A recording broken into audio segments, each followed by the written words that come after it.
Welcome to our podcast. My name is Brian, And I'm Kyle. and we're the We're the Little Orphan Annies, Little Orphan Nannies. There you go. and we talk about orphan sources. hmm All right, so uh, to begin with, we're going to talk about some radiation orphan source events, and Kyle, start us off. So to begin, we'll kind of explain what an orphan source means or what it is. So an orphan source typically refers to a radioactive source that is no longer under regulatory control or supervision. And this can happen when the source is lost, abandoned, improperly disposed of, which can lead to potential safety and security concerns.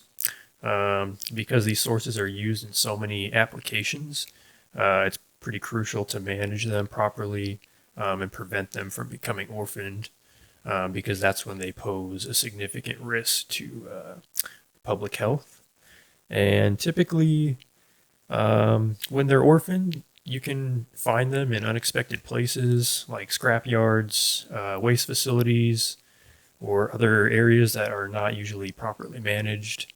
And typically, there's international organizations and regulatory bodies, such as the International Atomic Energy Agency, the Nuclear Regulatory Commission, and those bodies are usually work to address the issues of orphan sources by promoting proper management, tracking, and disposal of these materials to ensure the safety and prevent the risk of these sources becoming orphaned.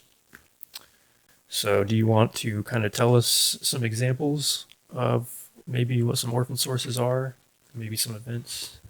Yeah, sure. So some examples of orphan sources. Um, Orphan sources can be abandoned medical devices. They could also be industrial equipment that's been lost, radioactive lab materials. Detectors in oil and gas industries may also pose a radioactive threat if lost, and radiographic equipment can also be considered an orphan source, and also nuclear materials. Okay, and then what was the didn't the International Atomic Energy have like some statistic for how many orphan sources there are annually? Yeah, so the International Atomic Energy Agency put out that nearly about one orphan source a day, is discovered. Okay, so like So 365 a year. 365 a year, basically. So it's a big problem, man, Mm. for sure. All right, so want to tell us a little bit about the source that we're going to be talking about today? Yeah, so to start off, one of the sources I found um, that are examples of orphan source events is the Acerinox radiation orphan source event. And this was one that occurred in May of '98 at the Acerinox steel manufacturing plant in Los Barrios, Spain. It was actually a very significant event that highlighted the dangers of nuclear materials and contamination and the need for strict regulations and safety protocols in the industrial facilities. And what were the causes of that orphan source radiation incident? Yeah, so according to an international meeting held by the IAEA, cesium 137 was the main culprit of the whole incident there. And apparently, that radioactive source managed to pass through the monitoring equipment in the Acerinox scrap metal plant, and it contaminated the scrap metal in that plant that were supposed to be melted in the electric furnaces. And once they were melted, it caused a release of a radioactive cloud in the air, basically. And yeah, it was a pretty bad incident. And eventually, it was detected in other countries such as France, Italy, Switzerland, Germany, and Austria. However, it was already in large quantities by then, which was pretty bad because it was 1,000 times higher than the normal cesium 137. Damn, so it was just Yeah. floating It was everywhere. just floating everywhere. It was international. Man, that's crazy. Yeah. And it was like 270 tons of the dust were collected in the filtering system. Ooh, Yeah. that's no bueno. Yeah. And two other waste companies also received about another 500 tons of the cesium 137, and it contaminated their facilities there, and it caused like a snowball effect I at bet. that point. All right, so kind of tell us a little bit about cesium 137. Yeah, so cesium 137 is a soft, flexible, and silvery white metal, and it becomes liquid near room temperature.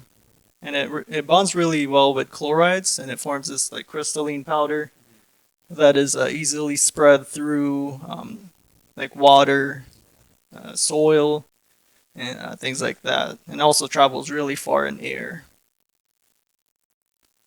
And cesium 137, as we all know, is used in medical devices and radiation detection equipment, like the Geiger Mueller counters. So what were some of the effects that were observed from that incident?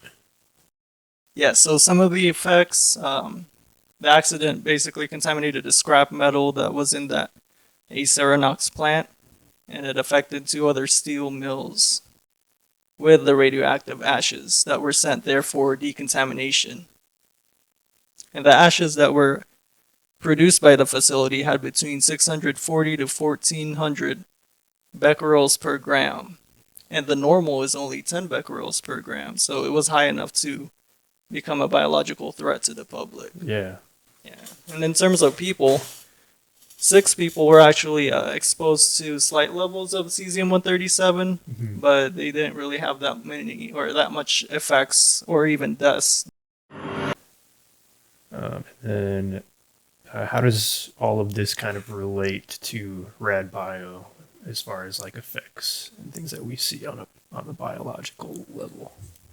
Yes, so uh, this relates to RAD Bio in the sense that if someone were to acquire high levels of cesium 137 contamination, then in that instance, it can present both an external and internal health hazard.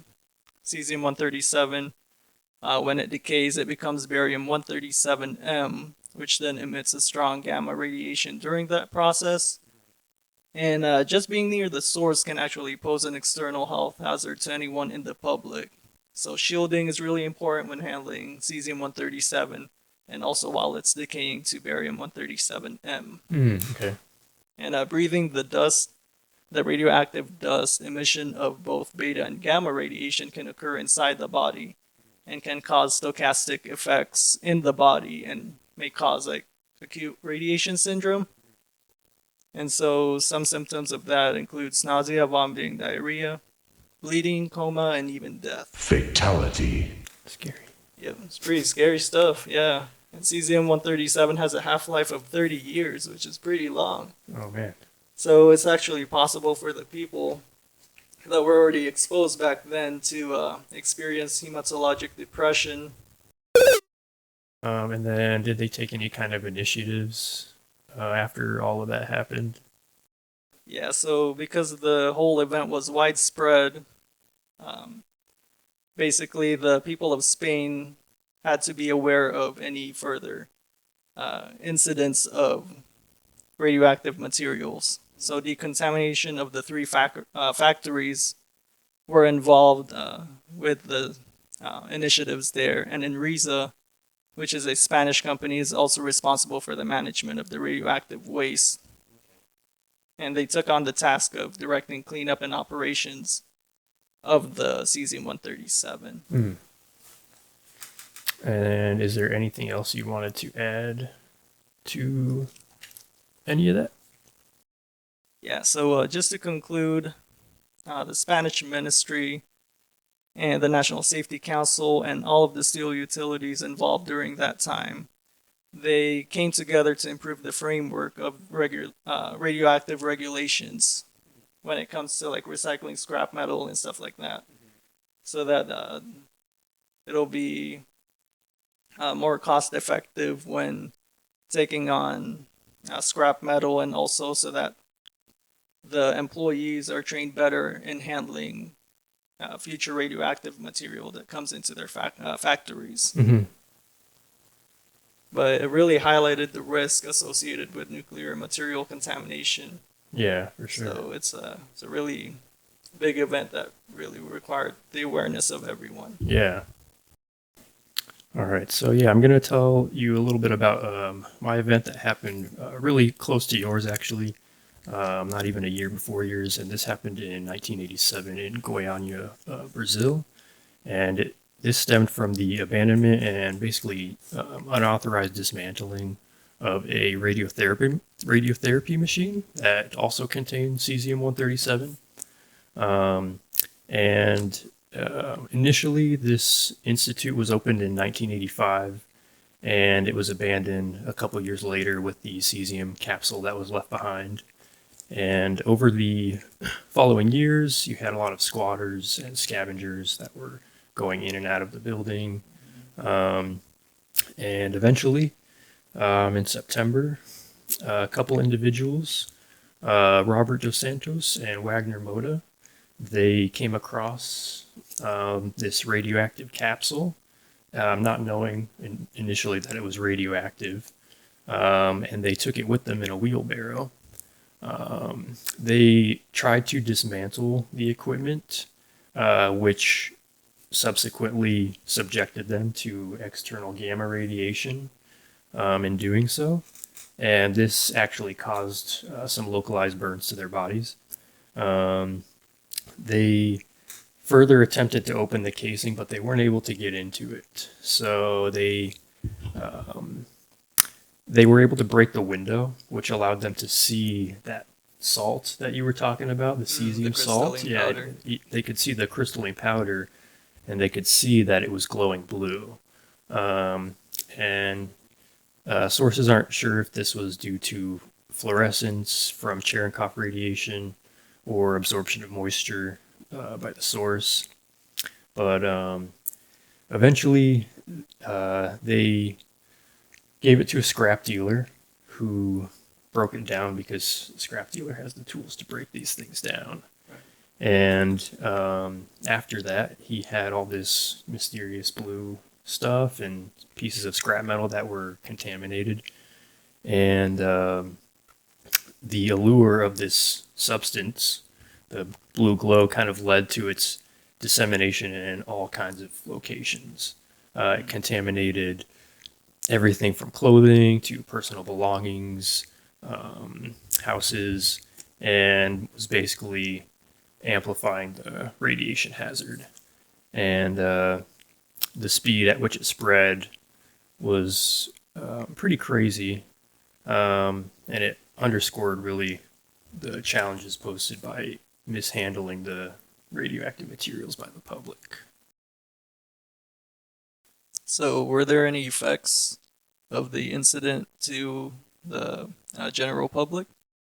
Yeah, the immediate victims were those who obviously came into contact with the cesium, and those people developed acute radiation sickness, and those symptoms ranged from anything like nausea and vomiting to some more severe consequences like radiation burns and organ damage. Um, Eventually, when all was said and done, there was only 4 people that died, but about 112,000 people were exposed in total. Um, at one point, one of the original brothers that had the source, he scraped some of it out onto his floor, and his 6-year-old daughter ended up seeing it, and then obviously a 6-year-old is going to see glowing blue dust and is going to love that. Yeah. And so she later ate while sitting on that same floor, absorbing all that radioactive material. Wow. And because she was so fascinated by the blue glow, she started rubbing it like on her arms. And then she went to go show her mother. And when an international team arrived to treat her, they had to confine her to an isolation room in the hospital because the hospital staff were so afraid to go near her. And she eventually died a month later and was buried in a lead coffin sealed with concrete. And there was even a riot because the town was afraid that her body was going to poison the land or contaminate the Soil. land. Yeah. Yeah. So it was a pretty big deal, even if only 4 people died from it. All right. So, in relation to the radioactive source involved in affecting the general public, what is its relation to RAD Bio? Yeah. So the relation to rad bio kind of demonstrates how several people survived high doses of radiation during this whole incident. Um, and it's thought to be the case that this happened due to the dose being fractionated, which essentially gave these people's bodies time to repair and reverse cell damage that was caused by the radiation. And so, yeah, if the dose is spread over a long time period, uh, these these mechanisms can basically kind of help the effects of radiation poisoning, so that you're not succumbing to acute radiation sickness.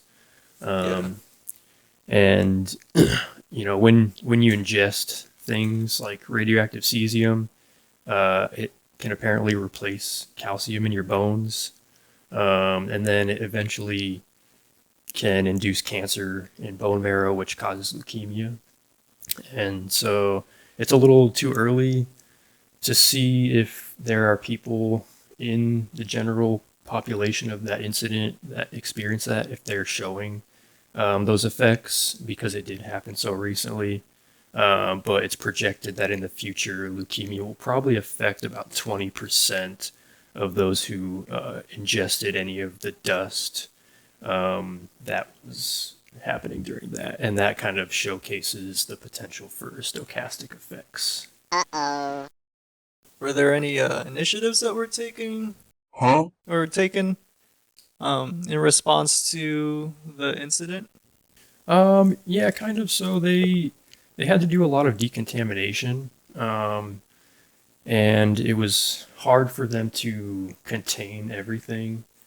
Um, they had to destroy a lot of houses. They had to remove topsoil from a lot of areas, and the International Atomic Energy Agency um, recognized that it was kind of a big deal, and they kind of implemented some measures to reduce the psychological impact of the event. Um, and they basically demonstrated that greater effort needed to be taken to clean up items of like personal value, such as jewelry and photographs. Um, but it's not clear to what degree this was practiced as far as like removing these things. Mm-hmm. Um, there was obviously an environmental impact. Um, and there were some legal and regulatory changes as well. Because of the deaths that occurred, the 3 doctors that owned and ran that hospital that was abandoned, they were charged with criminal negligence. And it wasn't necessarily them directly, but because they were the owners, they were responsible. Um, and it also prompted some legal and regulatory changes, and that kind of served as a catalyst for global awareness of a need for, really strong regulations to govern the handling and disposal of radioactive materials. So some oversight measures were enacted to prevent the recurrence of this, and it kind of marked a pivotal moment for Brazil uh, and international standards for management of radioactive sources. So, is there anything else you want to add to your historical event? Yeah, just that this incident kind of stands as a testament to, what can happen when uh, radioactive materials and medical devices are neglected or mishandled. And it kind of just really underscores how, you know, there needs to be oversight on these things by, certain government bodies and committees. Right, right. And there's even groups that are within Brazil that survived this, that have gone on to make like survivors groups, and they've kind of helped with a lot of the knowledge and basically educating the general public about the dangers of radioactive materials. They're also promoting training courses for people there also, Yeah. Mm-hmm. so that they can better handle those materials. Yep. Yeah. Some of those are run by like some of these international The agency. committees, yeah, and agencies. Okay. Mm-hmm. All right. So, any takeaways to the events that we talked about today? I don't think so. Just be careful of, the things you pick up. Don't be messing with any glowing blue Rocks. salts or rocks. And yeah, I mean, apparently orphan sources are something that happen pretty frequently, and it seems to be generally medical devices. So we're all in medical fields. So be careful out there, folks. Exactly. And all I can say is these events overall, it served as a stark reminder of the need to ensure the safety of workers and communities that surround industrial facilities. Mm-hmm. Definitely. And thank goodness they're doing thorough investigations to prevent, all these orphan source events to happen again in the future. But yeah, definitely don't pick up any glowing rocks or scrap metal that you see lying around. It's not safe for you. They spicy. Not safe. All right. All right. So I think that was it. That's going to be our podcast. This was Little Orphan Annie's signing off. Signing off. I'm Kyle. I'm Brian. Peace in the Middle East. Peace out. Huh?